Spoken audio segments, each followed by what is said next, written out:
Di ba kanina parang nanginginig na tayong lahat sa lamig. Pero pag tayo, di ba, ginagalaw natin ang ating mga katawan. Ayan, tayo nagpupuri sa Panginoon. Salamat sa kanyang presensya sa ating kalagitnaan. Amen. Good morning, church. Good morning. Good morning, church. Ako po si Pastor Lay Villarama, ang inyong makakasama sa umagang ito, ang binigyan ng pagkakataon ng Diyos at ng kanyang mga lingkod upang ako ay makatayo sa inyong harapan. Ayan, sa mga first-timers na medyo na late ng konti, welcome again to the Hub of Christ Parañaque. Ayan, our pastors here are Pastor Don Campoy and Pastor May Campoy. Ayan, and welcome na welcome kayo at mamaya, inulit ko na mamaya ay kasama ninyo, makakausap ninyo ating mga pastors and our leaders para kayo ay i-welcome sa lugar na ito. Amen. So, this morning, sino ang pinagpala at excited na, wow, Sunday again! Amen. Sunday again, nandito tayo sa lugar na ito. Amen. Sino nga dito last week? Yes, nandito tayong lahat. Amen, di ba? At last week, tayo ay mayroong bisita si Pastor Buddy Abadilla from Australia. At sino nakaalala ng kanyang topic? Wala na nagtaas na kamay. Ayan. So, di ba, pinag-aralan natin, choosing the one thing. Diba? Choosing the one thing that is better. Yeah. The one thing that is better. At yun nga talaga ay ang presensya ng Panginoon. Yan. Di ba, sinong pinagpala sa mensaheng yun? Talagang tayo, biglang pinaalala muli sa atin na ang daming better, pero pag pinili natin yung pinaka-better, the one thing that matters, tayo ay pinagpala. So this morning, we will continue on with our topic. Hallelujah. Okay, so pag-usapan pa din natin, yes, we will continue on with that message. Focus on your portion ng ating topic for this morning. Because, di ba, kailangan natin ng focus. Bakit? There are a lot of things na it's screaming, necessary. Bakit? Unahin mo ko. Ang daming sumisigaw sa'yo na unahin mo siya. So everything is necessary. But among everything, there is only one thing that is necessary.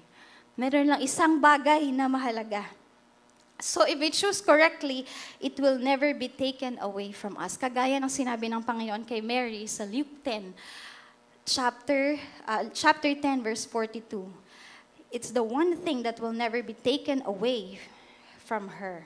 But, if we miss it, kapag hindi tayo namili ng tama at maayos, we might miss and we might not receive our portion. Kaya sa umagang ito, we will focus on our portion. Sabi mo sa katabi mo, focus! Yan. Amen. Amen. So, pag sinabing portion, di ba, portion, it's our inheritance. And yan, yung ating allotment, o yung treasured possession, Treasured possession. And, alam natin, just to give us a very brief background, pag ang salitang portion, hindi natin masyado naririnig or naririnig mo lang siya sa pagkain. Portion. And or inheritance. And it will help to understand that the concept of portion came from the Old Testament, doon sa panahon kung saan ang 12 tribes of Israel ay binigyan ng kanilang mga inheritance. They received their portion. Kung babasahin na lang ninyo Book of Joshua, Book of Numbers, mababasa ninyo na bawat mga tribo ng Israel, binigyan sila ng portion nila, ng inheritance nila, except for the tribes of Levi. Levita, walang ibinigay na lupain para sa kanila. Bakit? Sabi ng Numbers chapter 18 verse 20, and the Lord said to Aaron, you shall have no inheritance in their land, neither shall you have any portion among them.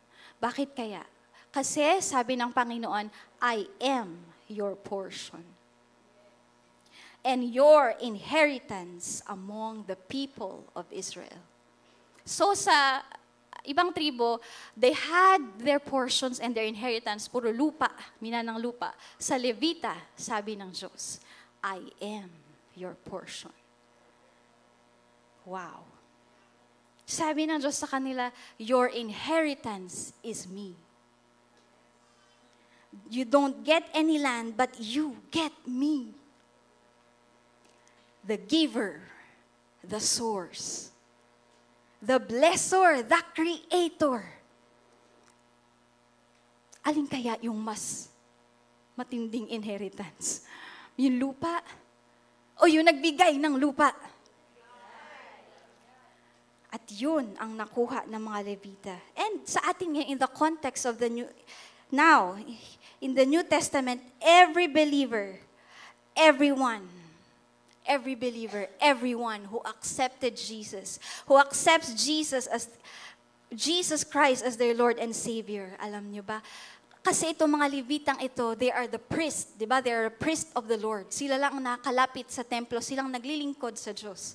So, that is why, nung nagbigay ng inheritance and portion sa kanila, ang Diyos mismo ang kanilang inheritance. At sa panahon natin ngayon, in the New Testament, now, every believer, ano sabi ng salita ng Diyos sa Revelation chapter 1, verse 5b to 6, we are a kingdom. Revelations chapter, sige, alam nyo na yung Revelation, di ba?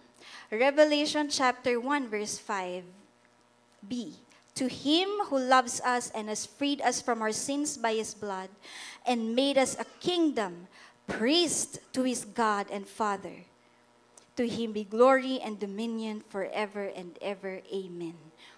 We are now the priest. Tayo ngayon sa New Testament, tayo yung mga Levita.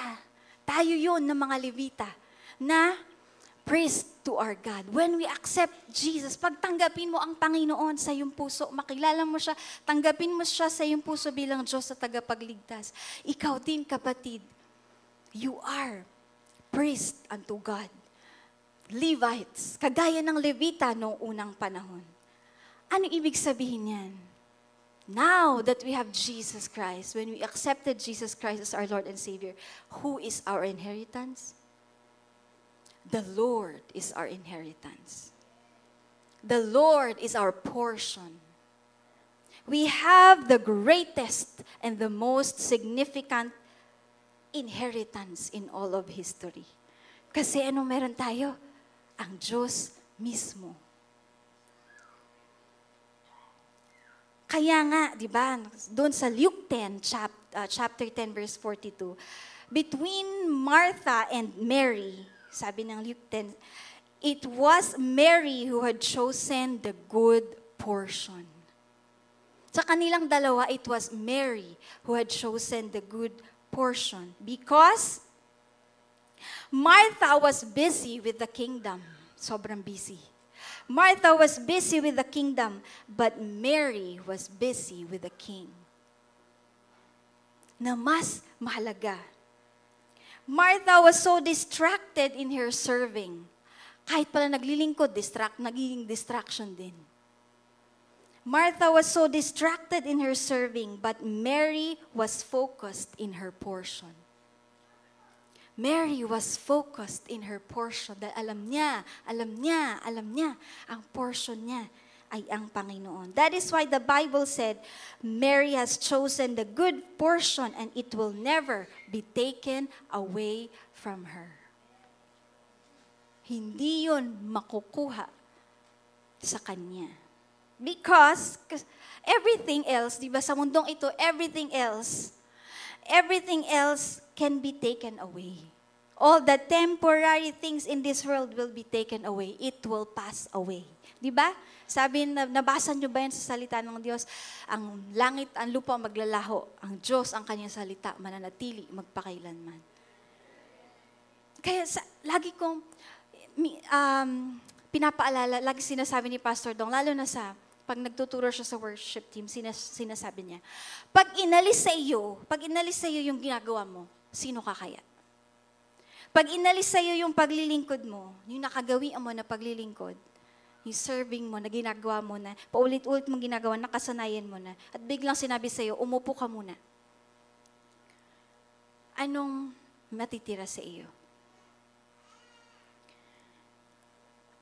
Parang ang pagkakadescribe na lagi ni Pastor Dong, para kang nahubaran. Kasi parang, di mo alam gagawin mo.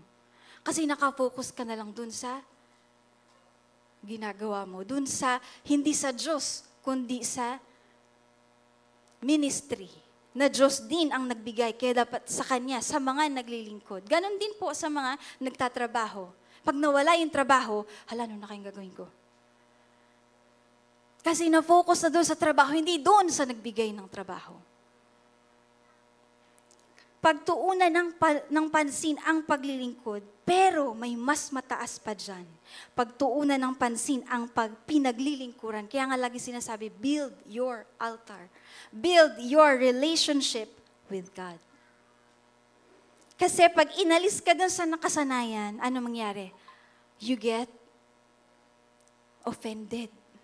Naku, pag offense enters your heart, pag offense na yun, pumasok sa puso mo, ano ka na dyan? It will derail you, kumbaga. Pag yan na yung pumasok sa puso mo, kaya nagulat ka pa minsan, ang ganda ng relationship ko kay Lord sa week na to. Bakit this week parang hirap na hirap ako?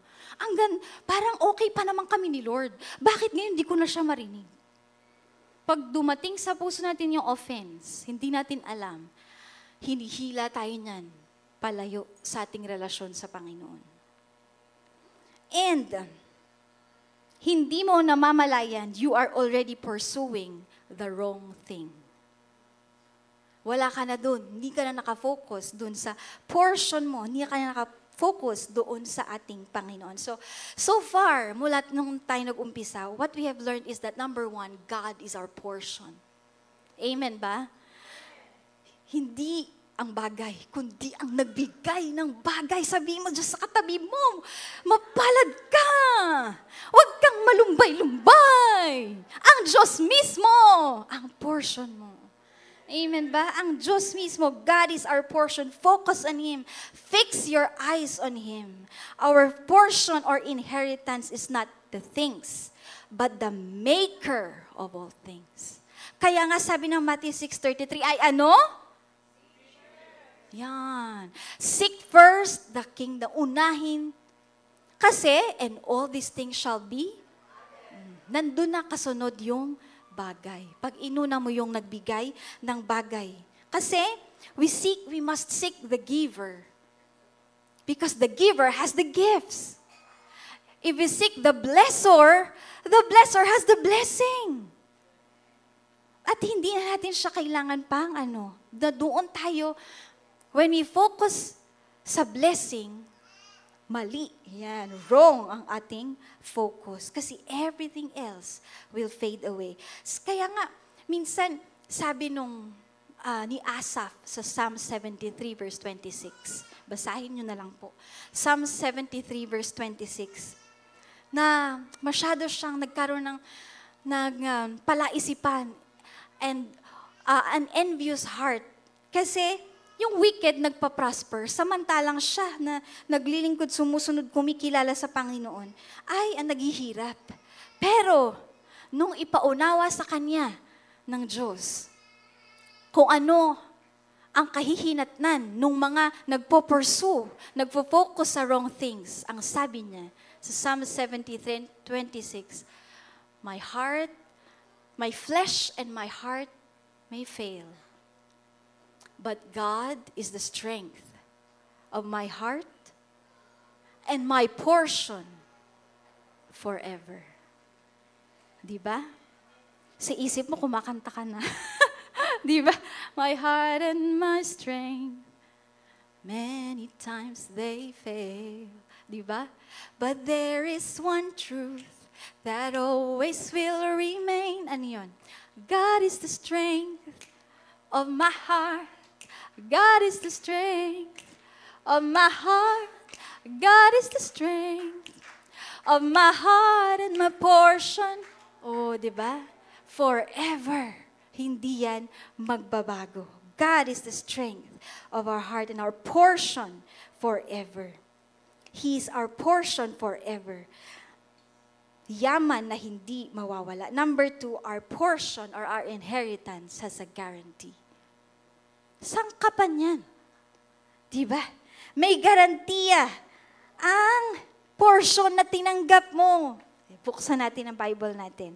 Ephesians chapter 1, verse 13 to 14.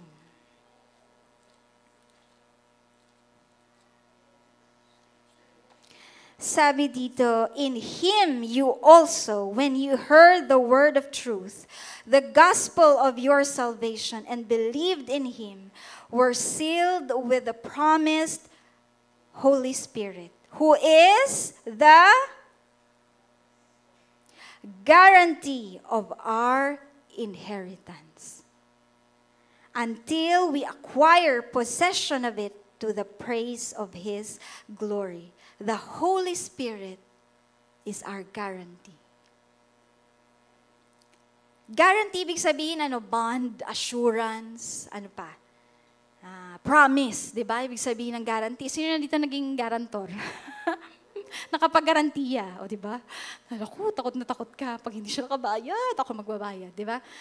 Guarantee, ibig sabihin, kahit anong mangyari, kailangan babayaran mo yon, di ba? Pero ito, guarantee natin ang Holy Spirit na meron tayong portion, na ang Diyos ay para sa atin.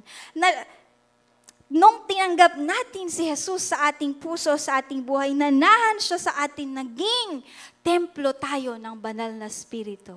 At ang banal na Espiritu na yan na nasa atin, siya yung nagsasabi sa atin, siya yung nagpapatunay sa kaloob-looban mo na ang Diyos ay para sa iyo, ang Diyos ay sumasa iyo, ang banal na Espiritu na tinanggap mo. Kaya nga, napakahalaga na ating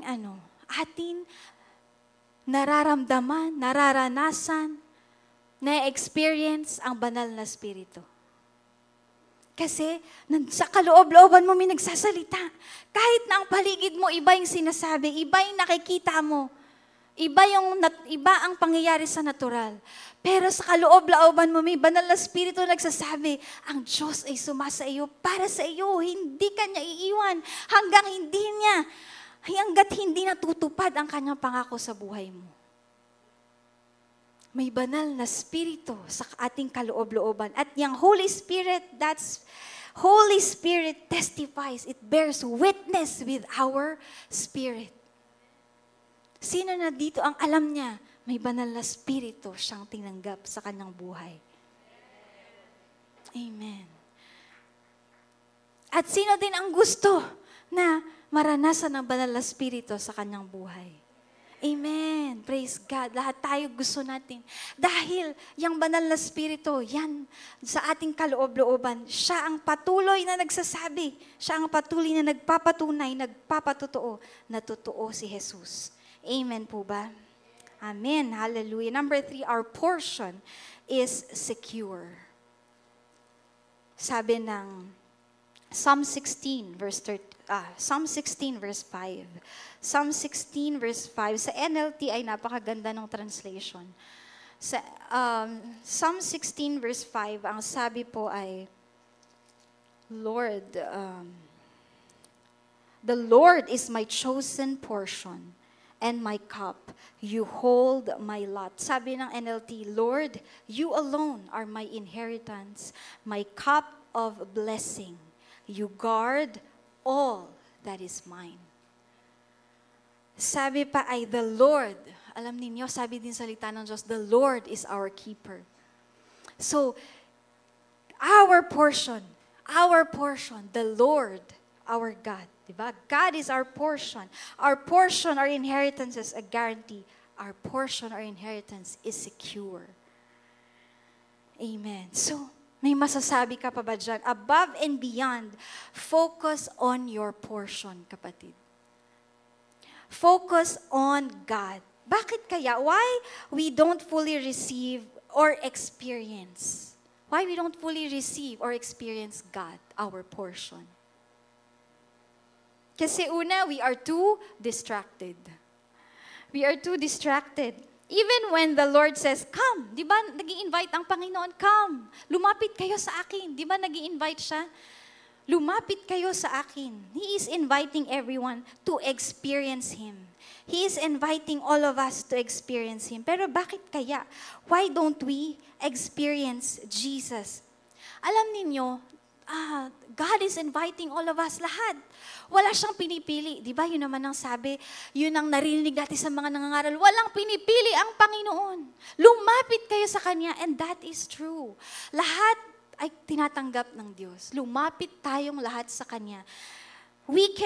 God receives us who we are. Kahit na sino ka, ano ka, tatanggapin ka ng Panginoon. But, don't live the same way you came in. Ano ibig sabihin nun? Pumunta ka sa barber shop kasi gusto mong magpagupit. Paglabas mo, yung mahaba mong buhok, mahaba pa rin. Pumunta ka pa doon. Di ba yun lagi sinasabi? Pumunta ka pa doon. Ganun pa din naman. Pumunta ka sa salon para magpaayos ng buhok, magpa-rebond. Pumunta ka sa aroma, di ba? Para magpaayos. Paglabas mo, hindi pa rin naayos. Ganun pa rin, walang nagbago. Parang hindi ka din doon pumunta. The Lord receives us who we are. Broken, ano pa, wasak, lahat na. Makasalanan, di ba? Marumi, lahat na pwedeng isabihin sa atin dahil tayo ay makasalanan. Ganyan tayo nung hindi pa tayo lahat nakakilala sa Panginoon. But no matter what, no matter who you are, the Lord will receive you. Lumapit ka sa Kanya. But, kapatid, when you come to Him, seize the moment. Kumbaga, don't live the same way you came in. Kagaya ng pagpunta natin sa simbahan, when we come here, anong pumunta tayo dito? Siyempre, alam ko, kanya-kanya, maraming experiences, karanasan, at kung ano-ano pa. Di ba? May nagmamadali, ang tagal-tagal mo, di ba? Ang daming mga hirap na hirap bago makarating sa simbahan. Pagdating sa simbahan, parang ang init na ng ulo, di ba? Iba-ibang karanasan bago tayo makarating dito sa lugar na ito. Tama ba? So, di ba? Kanya-kanya tayong karanasan bago tayo makarating dito. Pero, nung pagdating mo dito, anong gagawin mo? Pumunta ka lang dito for the sake of magpa-attendance doon sa reception? Pag naka-attendance ka na doon, yes, may check na ako sa langit. Ganun ba yun? Hindi kaya. Let's seize the moment. Kaya nga tayo umaawit, sumasamba sa Panginoon. Because when we come here, this is our moment with the Lord. We want to experience Him. Don't leave this place the same way you came in. Amen ba?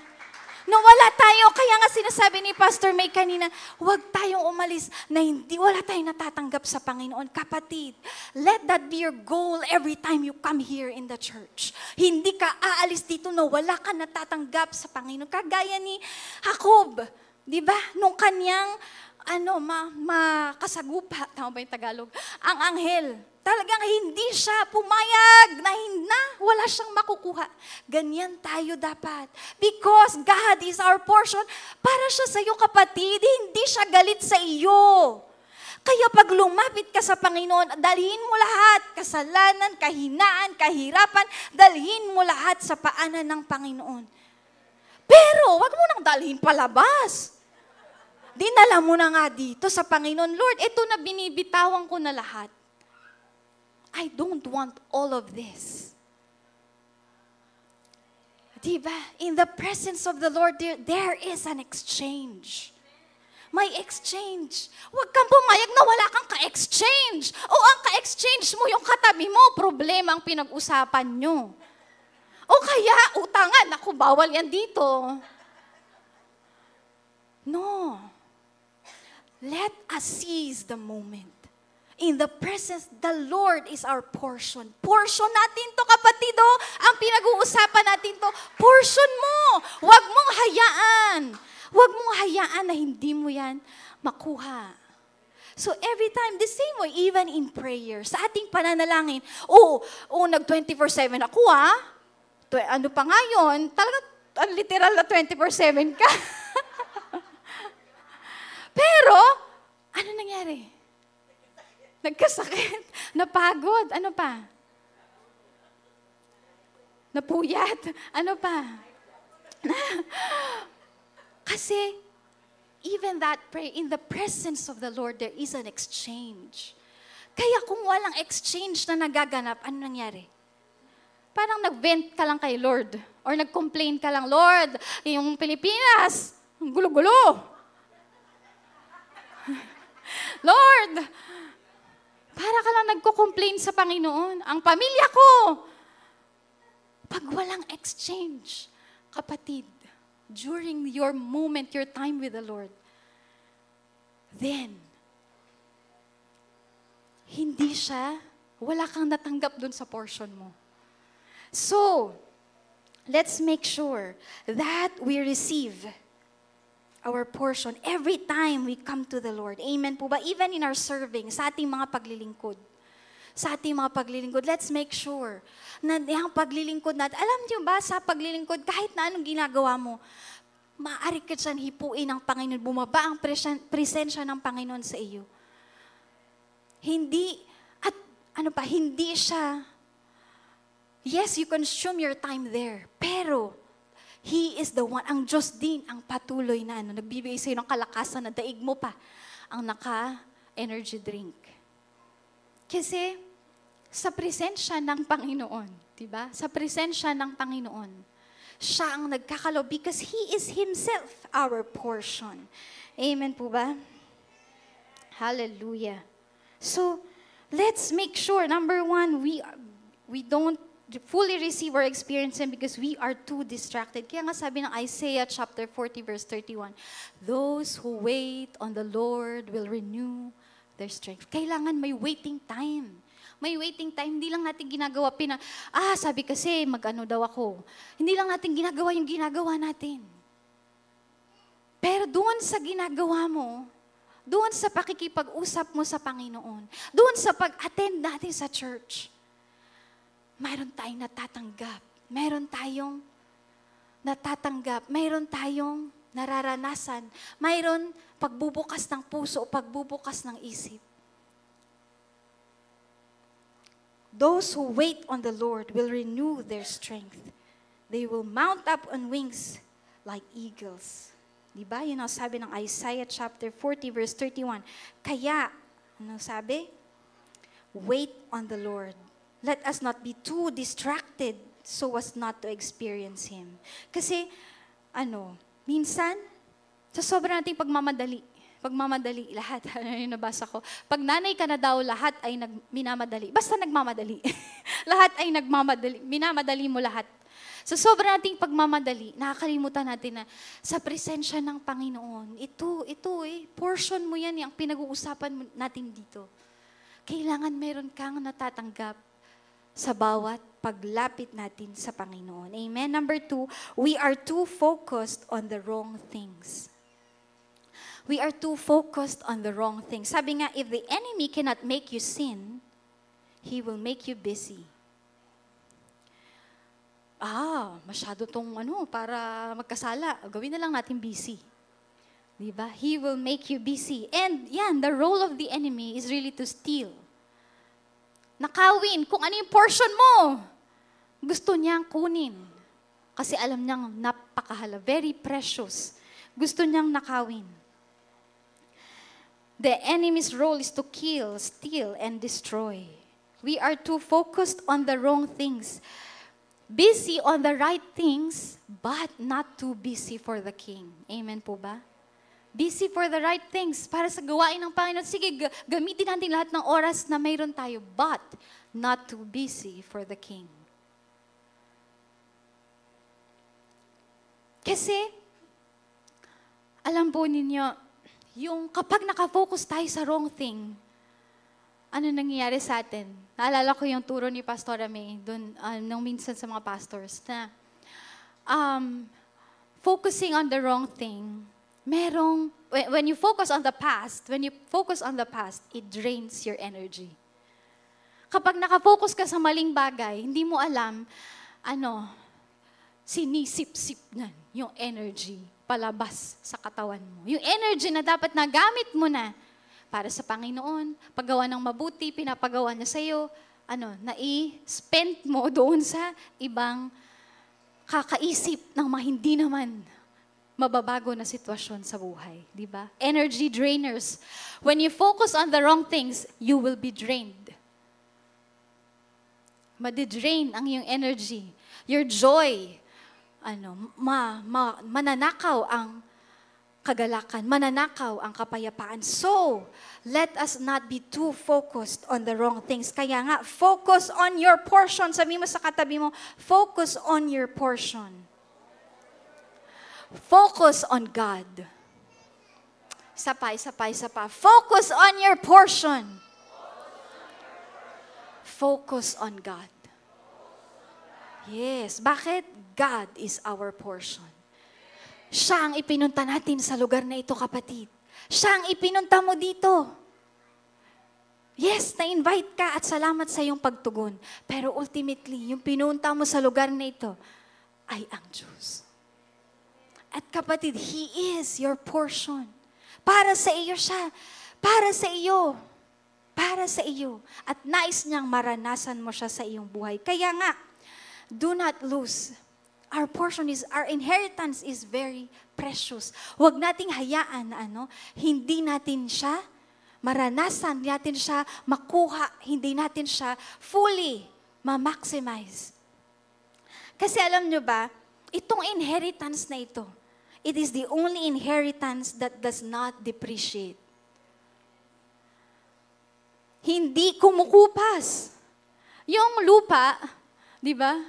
Siguro kung nakikinig ngayon yung 12 tribes, sabi nila, lugi kami dun sa Levita. Ang dami namin laban ng, pinagtagumpayan para lang makuha yung lupa. Samantalang yung mga Levita. Di ba?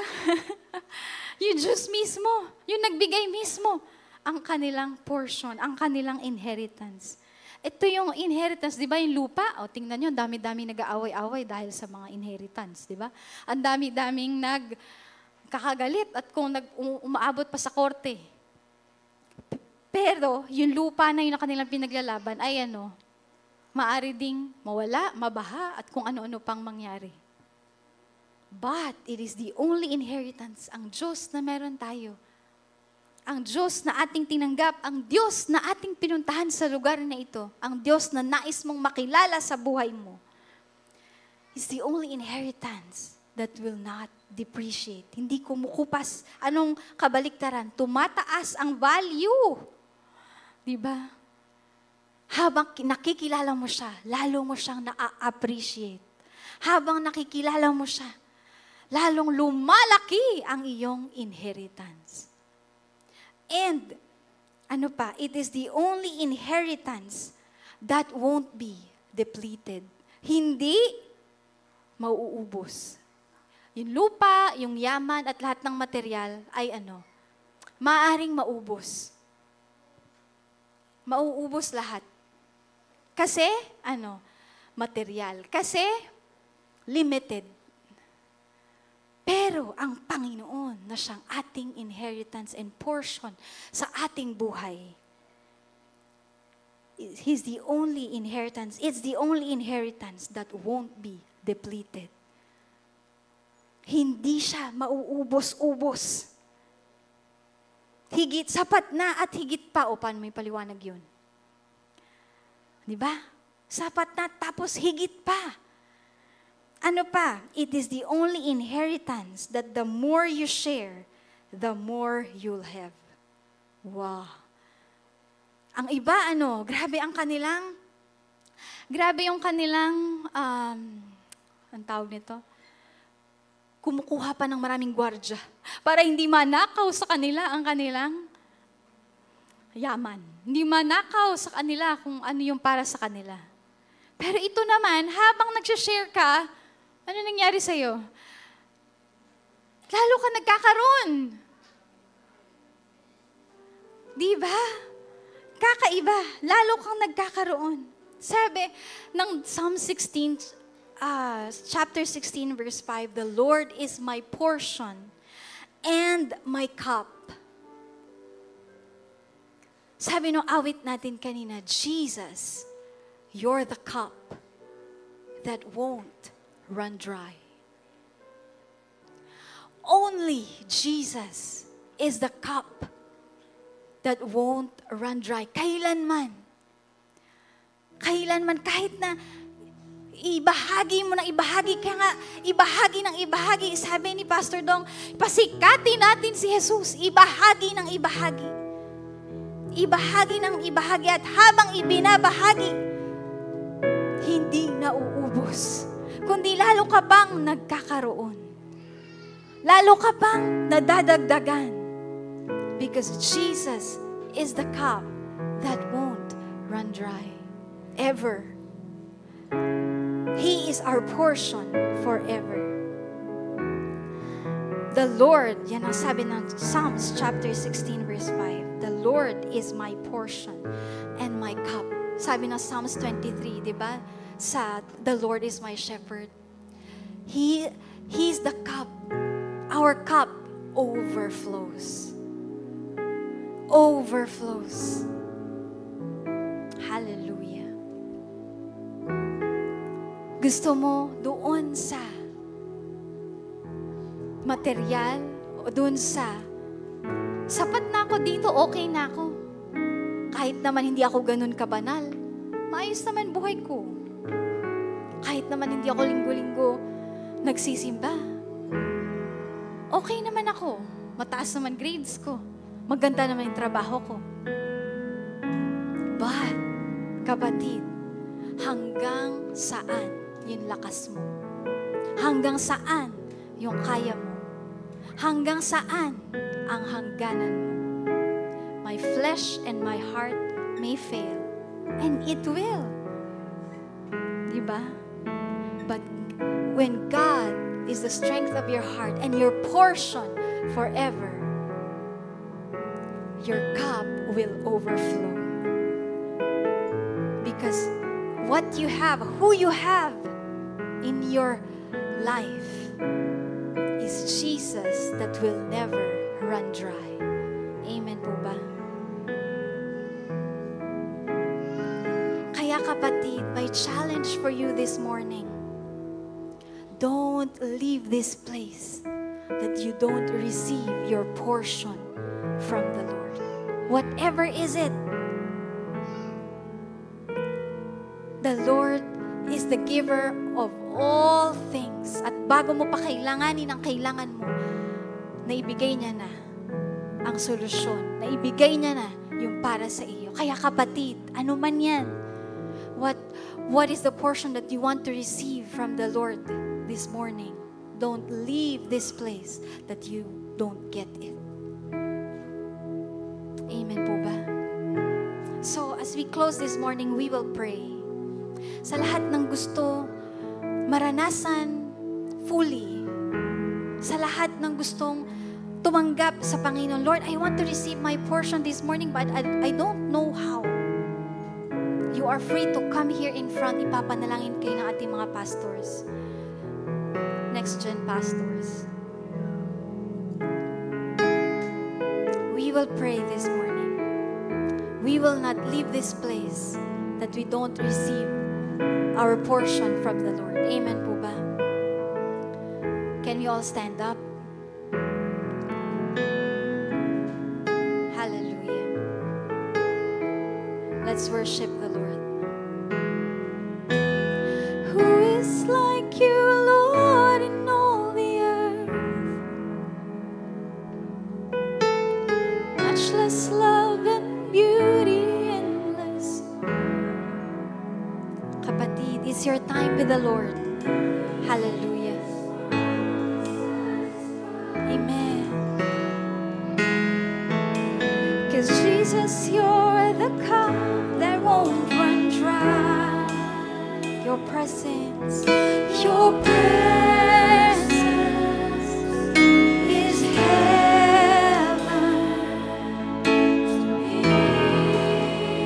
Yes, Lord, your presence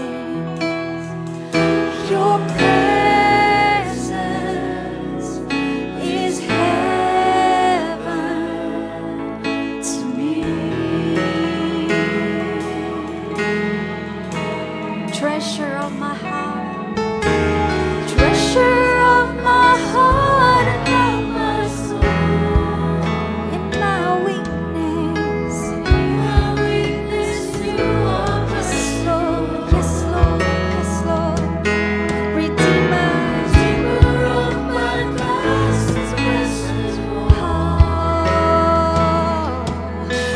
the holder of my future days to come.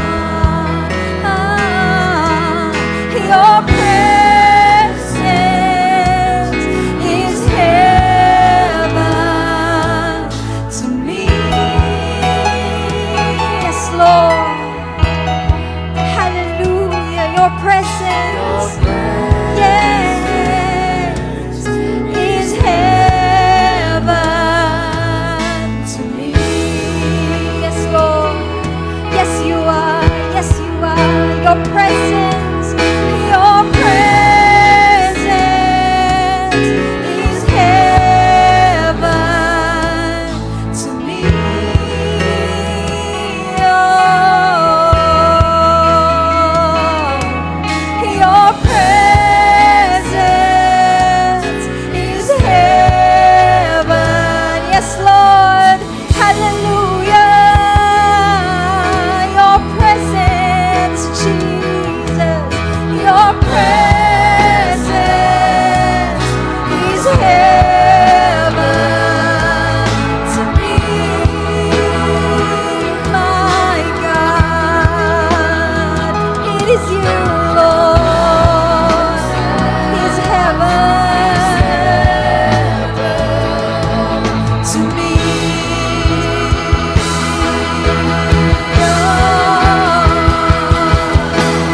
Oh, Jesus. Hallelujah. Hallelujah. Hallelujah. Your presence. Yes, Lord. Yes, Lord. Oh, Jesus. Oh, your presence. Your presence. Amen. One more time. Oh, Jesus. Hallelujah. Yes, Lord. Your presence is heaven to me. Oh, Jesus. Yes, Jesus. Hallelujah. Your presence is heaven. Taas ang ating mga kamay, church. Hallelujah. Sambahin natin si Jesus. Worship Him. Yorio mo sokotolorobo, sorio morio kotolorobo, derio morio sokotolorobo. Hallelujah. Alam niyo ba yung portion na sinasabi? In the natural, your portion is the life that you have. Hawakan niyo nga yung puso, tapat ng puso niyo. Yung puso na yan ay napakahalaga. Yung kamay mo pag naputol, buhay ka pa. Paa mo pag naputol, buhay ka pa. Pero pag ang puso mo nawala sa'yo, patay ka na. At yung portion mo na yan, naka-attach sa loob ng pagkatao mo yan. Yung portion mo na yan, yan ang iyong kayamanan na nanggaling sa Panginoon. Don't let it go. Kahit na may bagyo, kahit na may pagsubok, kahit na may mga kasakitan, kahit na may pangit na pangyayari sa buhay natin, you have to hold on to it. Panghawakan mo yan kasi yan ang portion mo. Alam mo ba ang ibig sabihin ng detach? Itong mga kaibigan mo, detach sila sa iyo. Mga kaibigan mo nakadetach. Iiwanan ka niyan. Mga anak mo, iiwanan ka niyan. Mga mahal mo sa buhay, iiwanan ka niyan. Pero may inilagay ang Diyos sa iyo na hindi ka iniiwanan. At yan ang kayamanan nyo. That's your portion. Kaya wag nating babaliwalain ang pagpunta natin sa church. Kung yan ang yung portion, you have to guard it. Bantayan mo yan. Your portion, that's your inheritance. Nobody can take it away from you. Ang lahat ng nasa external mo, mga bagay, mananakaw yan. Pero your portion in the kingdom of God, walang makakapagnakaw niya. Tignan niyo si Pastor Mike. Nakita ko siya kanina. Pastor Mike Mota, 70 plus. Until now, he still serve the Lord. He's still serving the Lord. By all means, natuto siyang mag-live sa Facebook and all. Patuloy siyang naglilingkod. Imaginein mo. Nanggaling yan sa anak ng pastor. Nagpakalayo-layo. Pero hindi siya makalayo. Dahil siya ay may isinalin sa kanya. Merong inheritance. Merong legacy na isinalin sa kanya. At yan ay hindi siya pinalalayo at isang araw, hawak niya ang Bible. Dati ang lagay ng Bible niya nakadikit ay marijuana. Sabing ganyan nung pastor, alam mo ba na ang demonyo ay nagbabasa ng Bible? Buksan mo yung Biblia. Pagbukas niya, nakalagay ay drugs. Doon, kinausap siya ng Panginoon. Ano ba ginagawa ko sa buhay ko? Church, ang inilagay sa iyo, walang makakapagnakaw niyan. Magpakalayo-layo ka man. Gawin mo man ang gusto mong gawin. Hindi ka makakalayo dyan. Bakit? Ang itinanim ng Diyos, walang makakabunot niyan. Liban, bitawan mo yan. Ikaw lang ang makakapag-alis. Ang nanay mo, asawa mo, kaibigan mo, hindi maaalis. Liban, isurrender mo. Pero ako, sinasabi ko sa iyo, ba't mo isusuko ang portion mo? That's your portion. At yung portion mo, sabi nga nung message ni Pastor Alay, napakaganda. May multiplier yung portion mo niya. Supernatural ang kayang gawin ng portion na meron ka. Inuulit ko, ang bagay, hindi niya kayang mag-times 2, mag-times 3, liban sa tao na gagawa nito. Pero yung portion mo, habang nagsisimba ka, habang nagbabasa ka ng Bible, habang nagpapakalago ka sa Panginoon, nagmumultiply na nagmumultiply. Habang isinishare mo si Jesus, lalo kang lalago sa Panginoon. At hindi mo namamalayan, yung dating ang hirap mo, mayaman ka na. Yung dating may utang ka, nakabayad ka na. Yung dating nalilito ka, ngayon hindi ka na nalilito. Yung dating hindi mo alam saan ka pupunta. Dahil nakafocus ka sa portion mo, yan ang inheritance mo. Amen, Amen po ba? Amen. Hallelujah! Alam mo talagang sa lugar na ito, ang panalangin ng mga magulang, ng mga lolo at lola ay napakabisa. Dahil nagulat ako yung apo ni Nanay Felisa, nagpabaptize na, nagkakape at pandasal na, pumupunta na sa kalsada, nangangaral ng mabuting balita. Andun yung bata, ano kalimutan ko yung pangalan? Si Christine. Palakpakan natin ang Diyos sa buhay niya. Yung lola niya kasama namin nagpipray, doon pa kami sa Malacanang village. Wala na yung lola niya. Nagulat siya, yung kapitbahay niya, naakay sa kape at pandesal. At dahil naakay sa kape at pandesal, yung kaibigan niya, nagdala sa kanya dito, sabi niya, parang nakapunta na ako dito. Nagpunta nga dito ang lola ko. Ibig sabihin, si Nanay Felisa may isinalin sa mga apo niya. Yon ang portion nila. Yan ang portion ninyo. Nung andun ako sa Australia, biglang may pinalala sa akin ng Panginoon. Si Mami Linda. Ako'y nanalangin, Lord, abutin mo ang mga anak ni Mami Linda. Si Pastora Marivic, pastor na. Abutin mo pa yung dalawa niyang anak. Nagulat ako isang araw. Nung Sunday, sabi sa akin ng kapatid ni Pastor Marivic, Pastora, nakakailang simba na ako dito. That's your portion. That's your portion. Now, don't let go of your portion. You may be hurting. Sabi nga ni Pastor Alay kanina sa introduction niya, lahat tayo may dahilan kahit tayo may problema bago tayo napunta dito sa church. Ako kanina halos hindi makatayo. Gusto ng mata ko nakapikit. Yung bang sobrang pagod mula no Australia, hindi pa pala ako nagpapahinga. Kung hindi ako namasahe kahapon ni Jessa, kaya sumakit katawan ko dahil kay Jessa. Parang kanina gusto ko na lang matulog Sabi ni Pastor daw kagabi, ilagay mo na lang yung damit ko dyan sa may paanan dahil alam ko nang mangyayari. Sabi niya, alam mo ba, hindi lang at ako 2 oras minamasahe ni Jessa kagabi. Tapos sabi kanina sa akin ni Jed, Ma, huwag ka nang sumama sa church, magpahinga ka na. Kasi parang yung mata ko talaga ay magmulat. Ay magmulat ng mata ko. Tapos narinig ko, nung nag-usap kami ni Pastor Alay, message pa naman ni Pastor Alay tungkol sa portion. Portion ko yun Ba't ko bibitawan yung aking portion? Sabi ko kay Jed, anak, ako nang bahala sa buhay ko. Ako nang bahala sa buhay ko, Ma, magpahinga. Hindi, huwag mo na intindihan. Ako nang bahala sa buhay ko. Katanda-tanda ko na to, iniintindi mo pa ako. Alam ko gagawin ko, Ma, magpahinga ka. Alam ko kailangan ng katawan ko pahinga. Pero may portion ako. Hindi ako excuse. I need God. I need God. Hindi ako excuse. Sa bahay ako, matutulog. Hindi ako magising. Sa sobrang pagod. Mamaya 1:00, may klase pa ako 5 oras. Kaya sabi ko, hindi. Kailangan ko ng lakas galing sa Panginoon. This is my portion. Hindi ibig sabihin, pastor ako, hindi ko kailangan ng Diyos. Lalo kong kailangan ng Panginoon.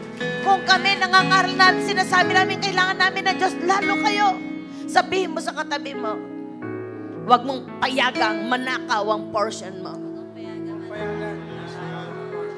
Ang tawag dito sa loob ng simbahan, refilling station.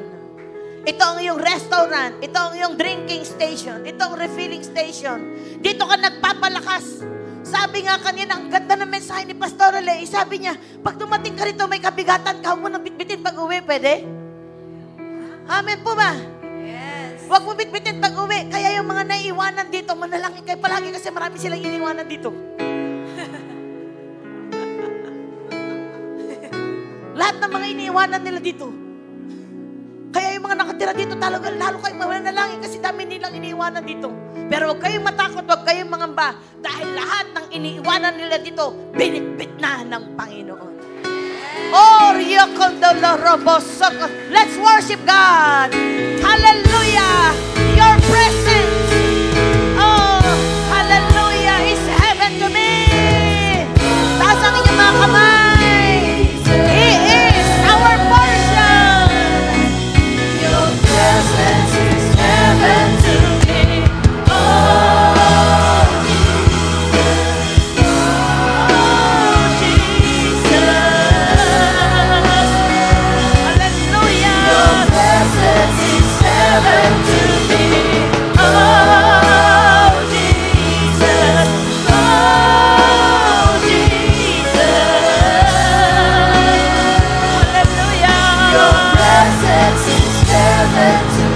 now, I challenge you.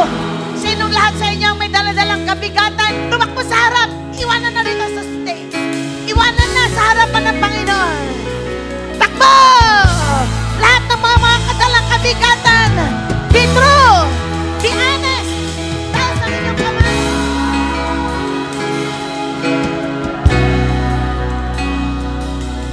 Lord is our portion, and we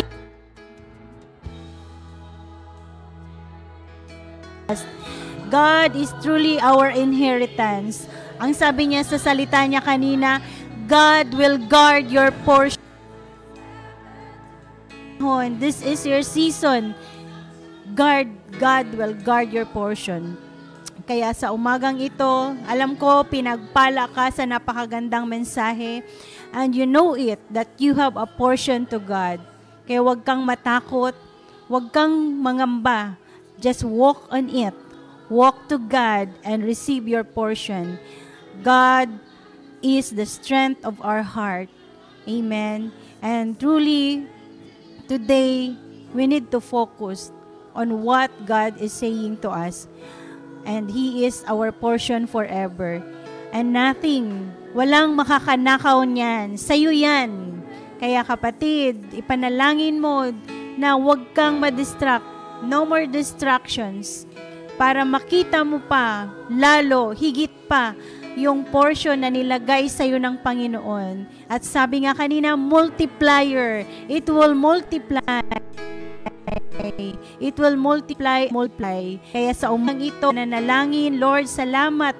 Salamat sa mga kapatid kong ito, Lord, na nakarinig ng napakagandang mensahe mo sa umagang ito. Salamat, Lord. Truly, Lord, Ikaw ang Diyos na patuloy na nangungusap sa amin. Ikaw ang Diyos na patuloy na sumasama sa amin. Salamat, Lord, sa lahat ng oras sinasamahan mo kami. Sa lahat ng oras, O Diyos, kinatagpo mo kami.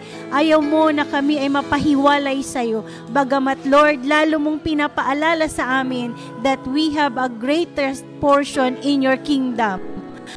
At ang portion ng Panginoon kami patuloy na manahan, mag-focus kami. Pag kami mag-focus sa iyo, Panginoon, Wala kaming ibang na sa amin kung hindi ang nais naming magawa ay patungkol sa iyo. Lord, abutin mo ang buhay ng bawat isa, maging sa lahat ng manunood ng replay, Panginoon. Salamat. Dalawin mo rin sila ng iyong banal na presensya, O God.